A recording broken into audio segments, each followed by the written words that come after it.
distinguished co-chairs and excellencies.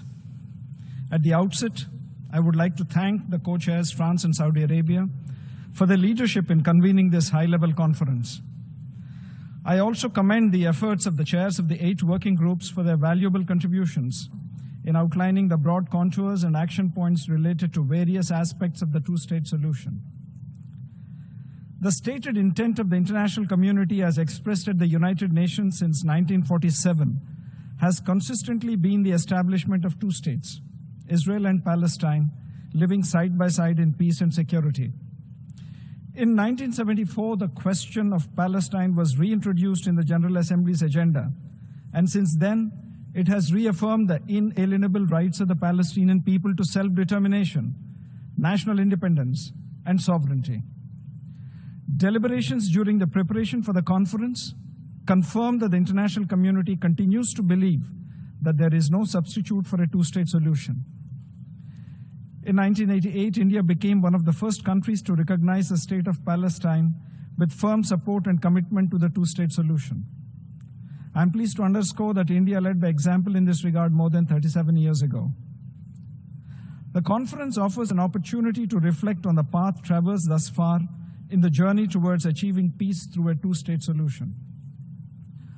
Our efforts must now focus on how to bring about a two-state solution through purposeful dialogue and diplomacy and bringing the parties to the conflict to engage directly with each other.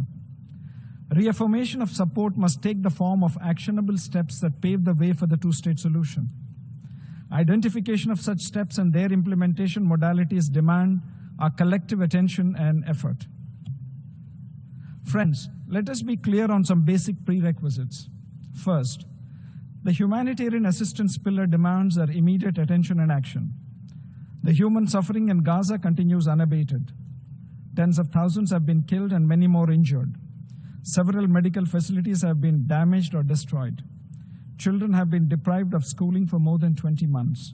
Humanitarian aid needs to flow without impediments. Second, let us also not forget the plight of the hostages and their families.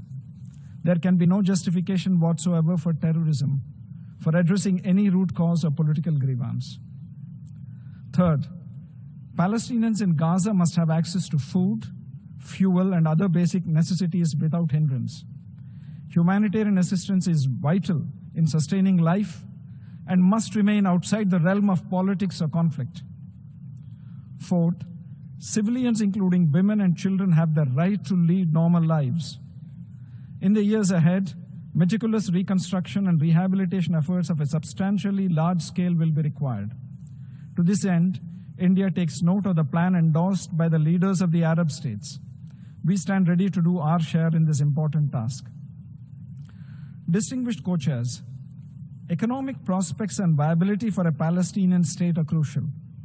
While aid and support are essential for the Palestinian people in rebuilding their lives, it's equally important to create hope and economic structures conducive for investment and employment.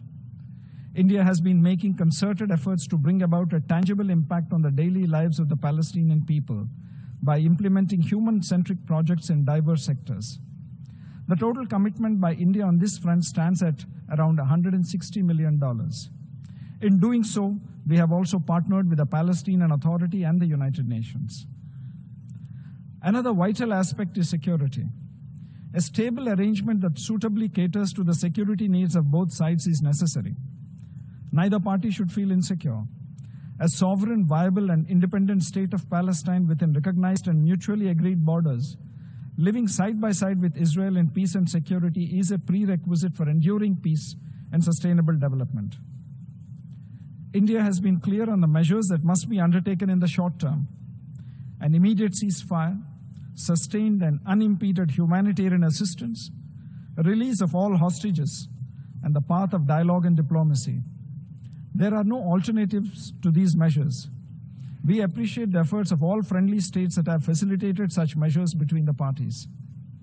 Co-chairs, the overall sentiment in this forum is clear. It is also India's earnest desire to see peace and calm prevail in the Middle East. Lasting solutions are required to achieve this.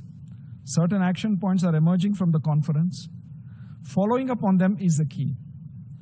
Let us not be content with paper solutions, but strive to achieve practical solutions that actually make a tangible difference in the daily lives of our Palestinian brothers and sisters. India expresses its complete readiness to contribute to this noble endeavor. I thank you, co-chairs.